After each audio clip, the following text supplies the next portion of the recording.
It's no secret that when Whitebeard arrived at Marineford, he was nowhere near his prime days. He was old, sick, and despite still being a force of nature, it was surely a long way away from his former self that could rival Goldie Roger on equal ground. But what if that was not the case? What if during Marineford, Whitebeard was still in his prime? Would Ace survive? Would Akainu survive? How would the rest of the One Piece story develop? Brace yourselves, because this what-if scenario is even more exciting than the original story we are currently witnessing. Before we explain what would happen in Marineford, we should briefly explain just how strong Prime Whitebeard really is. As we mentioned, Whitebeard was among the only few people in the entire world capable of fighting Goldie Roger on equal ground. He was so strong that he could relatively easily obliterate Odin and send him flying with a single punch. And by the way, Odin was considered stronger than Kaido, if you recall. You see, without Kaido playing dirty, Odin would win against him. So the question of who is stronger between Kaido and Prime Whitebeard is pretty much easy to rule. Not only that, but after Roger's death, Whitebeard was said to be the man closest to the One Piece, and it is almost certain that if he wanted to actually become the Pirate King, then that's exactly what would happen. The fact that Whitebeard was of the same era as some legendary Marines like Garp, Sengoku, or even Kong, and was still considered the strongest man in the world, really speaks volumes of how strong Whitebeard really is. You see, although not confirmed, Kong is believed to have consumed the mythical Zoan Saru Saru no Mi, model Sun Wukong. Pointless to mention, Sun Wukong is a legendary figure, and that devil fruit is as strong as it gets. In Chinese mythology, he is known for his superhuman abilities, intelligence, and trickery, impressive strength, extremely high speed, and even ability to transform into various weapons or animals. Having said that, what if I told you that you could actually become Sun Wukong yourself? You see, Raid Shadow Legends is going crazy for the holiday season, this time giving away the legendary Monkey King Sun Wukong completely free of charge. How? Well, hear this. We created a clan specifically for the viewers of the channel, where everyone can join forces to defeat the most ruthless of bosses in the game. And that's only the tip of the iceberg, because for limited time only, by going on www.raidxmas.com, you'll be able to play all kinds of themed events, tournaments, summon boosts, and enjoy all kinds of in-game rewards. And by visiting the link in the description down below, or by scanning this QR code, you will get this epic hero Lightsworn. Plus, once you hit level 15, you will get another epic boss killer, Juliana. Add the legendary champion Wukong, and this adventure becomes as epic as it gets. Ability to steal all buffs from all enemies before attacking them, placing block buffs on all targets. Ability to deal surplus damage to other enemies if the target is killed, and a powerful passive which will revive him fully are just a few reasons to hop on this great Wukong deal. Use code Monkey King to get the champion Wukong, and once you're in, come find me under the name Anime Aniki. Join my clan, and let's become legends together. Don't wait. Download Raid Shadow Legends today. But back to the video. Buggy believed without a doubt that Whitebeard was the strongest pirate in the world as of the time of Marineford. When Whitebeard was first introduced, he had the title of the strongest man in the world. Garp, before the events of Marineford, said that they had, quote, angered the king of the sea. Sengoku calls him the strongest man in the world as well during Marineford. But do you know how old Whitebeard is at this point in time? 72! We also know that he was sick as well. The entire world feared the old and weakened version of Whitebeard. Now, there is definitely some debate regarding whether he was still the strongest at the time of Marineford, but at the very least, the perception was that he was still the #1, even in his old age. And that should tell you something, that if Whitebeard was in his prime, then the outcome of Marineford would be way different. You see, even though the debate of who is stronger between the 4 emperors and the admirals is still very much discussed to this day, I believe it's fair to say that Goldie Roger was surely a cut above both emperors and admirals. It's quite obvious that Roger, in his prime, was stronger than characters like Big Mom, Green Bull, or Aokiji, meaning that Prime Whitebeard that was on par with him would surely be the strongest in Marineford. But what is the significance of that? Well, for starters, Whitebeard does not die. I mean, how could anyone bring this guy down? This guy was in his weakest form and had to be inflicted with 267 sword wounds,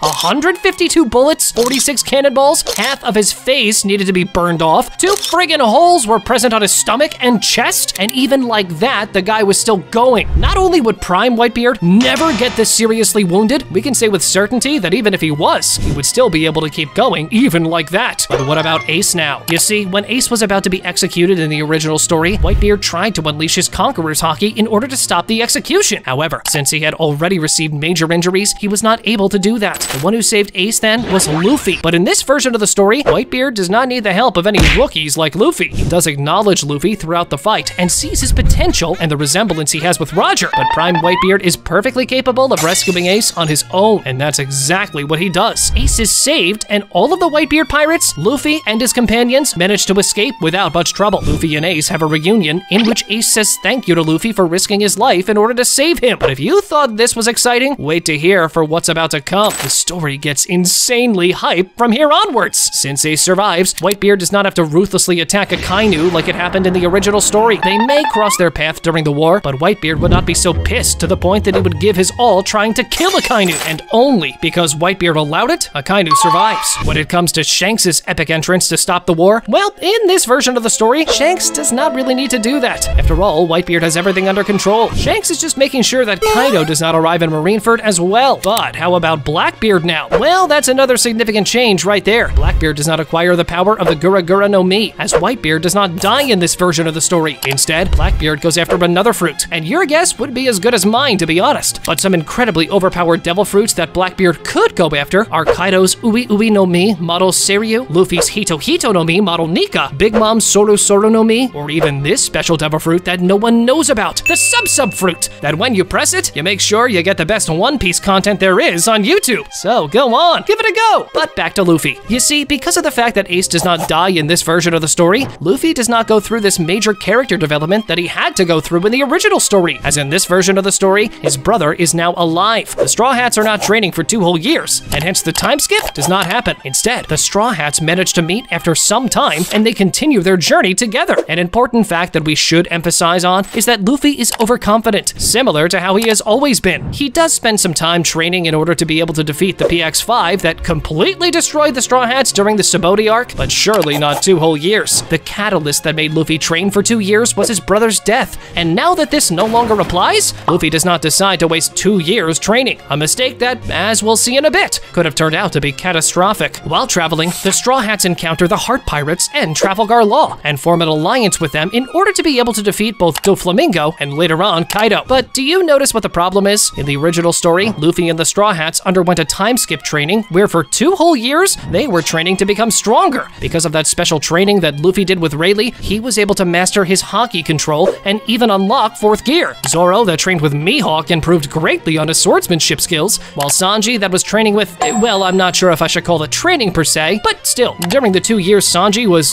doing whatever he was doing, he came out incredibly stronger as well. The same goes for all the Straw Hats. Now, in Dressrosa, with the absence of this time skip training, Luffy cannot defeat Doflamingo on his own without his 4th gear. Zoro cannot defeat Pika, and generally, the Straw Hats face some serious issues. But will they be defeated and their hopes and dreams crushed in the hands of Doflamingo? Well, listen to this. An insanely hyped thing occurs in Dressrosa arc. Remember who Luffy encountered in Dressrosa during the original story? His long-lost brother, Sabo. We believe this is the great opportunity for the 3 brothers to all reunite and work together in defeating Doflamingo. The 3 of them work together and manage to overpower and defeat Doflamingo, even without their 2-year time skip training. A small change here is that Sabo does not consume the Mira Mira no Mi in this version of the story, as once again, Ace is not dead, and thus his Devil Fruit is not back in circulation. On Zoro's side, the important change is that he cannot defeat Pika without the training that he had originally received from Mihawk. As a result, Zoro is about to get his first ever defeat after promising to Luffy he would never lose again. But on the bright side, since Fujitora is present on Dressrosa as well, he helps Zoro defeat Pika. So in essence, Zoro does not exactly lose per se, but for sure,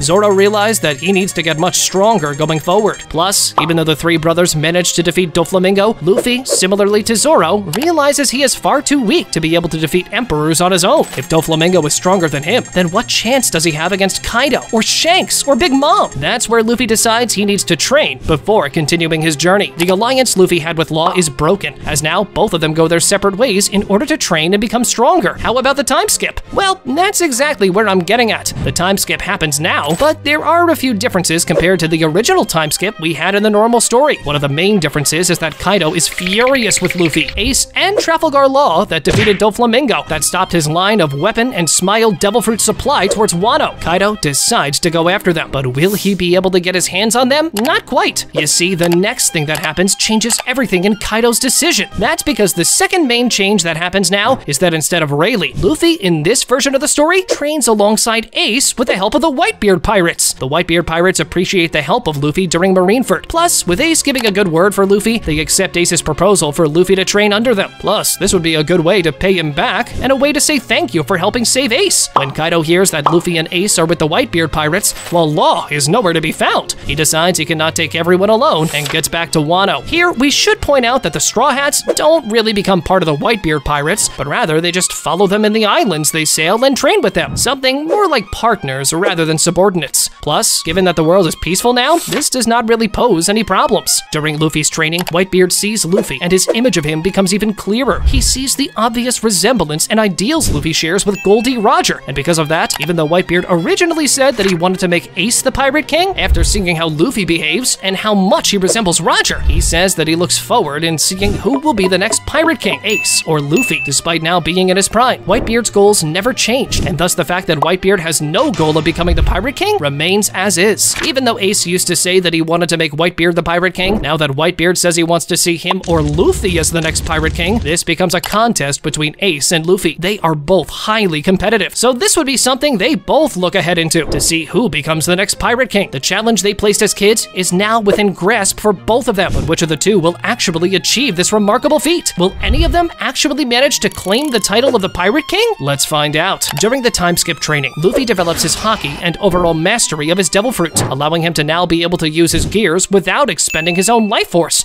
or putting extreme pressure on his body. He becomes more proficient in armament haki, observation haki, and even conqueror's haki. He even unlocks 4th gear, which, as we know, is the most important weapon Luffy uses against strong opponents, all under the guidance of Whitebeard and his crew. During the training, Ace improves greatly as well. The two brothers fight many times while under training, and they grow stronger together. But while they train, something similar to what happened in the original story occurs now as well. Sanji leaves the Straw Hats because he is taken by his family to marry Pudding and form an alliance with the Big Mom Pirates. Luffy and Ace decide to split up, and each of them goes their separate ways, as Luffy says he needs to take care of this on his own, as the captain of his own crew. He feels responsible for Sanji and needs to settle this on his own. Ace is headed towards Wano to meet with Yamato, while the Straw Hats are all headed to Whole Cake Island. The difference on the side of the Straw Hats is that now all of the crew is present in Whole Cake, rather than only a few members. And if you think that not many exciting changes happen because of that, well, think again. Remember when Sanji kicked Luffy when he tried to bring him back? Well, you better believe that if Zoro saw this taking place in front of him, things were about to go down. In this version of the story, Zoro is present and thus sees what Sanji does. As soon as Sanji attacks Luffy, Zoro becomes enraged and attacks Sanji. The battle between Sanji and Zoro takes place, and the community goes crazy. Yes, the two of them were constantly fighting, but they never really tried to actually really hurt each other. That is, until now. The two characters go all out, and this fight is the definition of insane. Both of them land some important hits, but before we see who the winner is, Sanji's family intervenes and takes Sanji away. Zoro wants to go after them, but Luffy shouts at him and stops him from continuing this fight. Luffy wants to have Sanji return on his own, and does not want to have Zoro fight him. If Luffy wanted to hurt Sanji, he was perfectly capable of attacking Sanji on his own as well. Given Zoro's discipline and respect he has for his captain, Zoro obeys his captain's command and does not go after Sanji. The rest of the arc develops in a similar way as in the original story, with Luffy defeating Katakuri and Sanji returning in the crew before the Straw Hats depart for their next destination. While Zoro's and Sanji's relationship is incredibly tense, even more than before, they manage to put their rage aside to continue their journey. Zoro's still pissed at him and proceeds to tell him that if he does anything like that again, he will not hesitate to kill him. But once again, even though the two of them are at each other's throats, they still care about each other, something similar to how brothers fight. The rest of the story develops as in the original story, until we reach the Wano arc. Here, Ace, as we explained, was already there before Luffy arrives. Ace had a, well, let's call it a touchy reunion with Yamato after the many years since the two of them had last seen each other. When Luffy arrives in Wano, he still gets imprisoned by Kaido, just like it happened in the original story. Even though the Straw Hats and the Heart Pirates went their own ways, Law still monitors Luffy's actions and decides to wait until he arrives in Wano to help him defeat Kaido. When Luffy arrives in Wano, Law follows along, meaning that not only Ace is present in Wano arc this time, all of Luffy, Law, and Kid are present as well, as the fact that Kid was taken as prisoner by Kaido does not change in this version of the story. The same course of actions happen, with the exception that, as we mentioned, Ace is still present in Wano as well, and you better believe that Ace is much stronger than he was when he fought Blackbeard in the original story. During the rooftop battle, Ace is also there, and hence the two brothers fight against Kaido together. Kaido recognizes that Ace is stronger, and hence focuses more on him first, plus the fact that Ace is the son of Roger makes Kaido wanting to kill him even more. After Ace is heavily injured, Luffy rages, and because of that, he gets reckless and attacks Kaido. As we saw, however, without 5th gear, Luffy's not that much trouble for Kaido. After extended fights and heavy injuries, Luffy finally awakens his Devil Fruit and goes into 5th gear. The two brothers manage to defeat Kaido together, while Kid and Law defeat Big Mom. The Wano borders are officially now open to the outside world. With Luffy awakening the 5th gear, he is now equal, if not stronger than and Ace. With the defeat of the two emperors, Big Mom and Kaido, there are 2 spots left open for the taking. Because of that, the 2 new emperors are Monkey D. Luffy and Portgas D. Ace. The entire world is shocked as the son of the former Pirate King not only managed to escape his execution 2 years ago, he's now one of the 4 emperors himself. The world government gives Ace the highest ever bounty, not because he's the strongest ever character, but because they recognize that Ace reaching his full potential means he is the biggest risk to them. An emperor at 22, while being the son of Gold D. Roger and also being trained under Whitebeard? Yeah,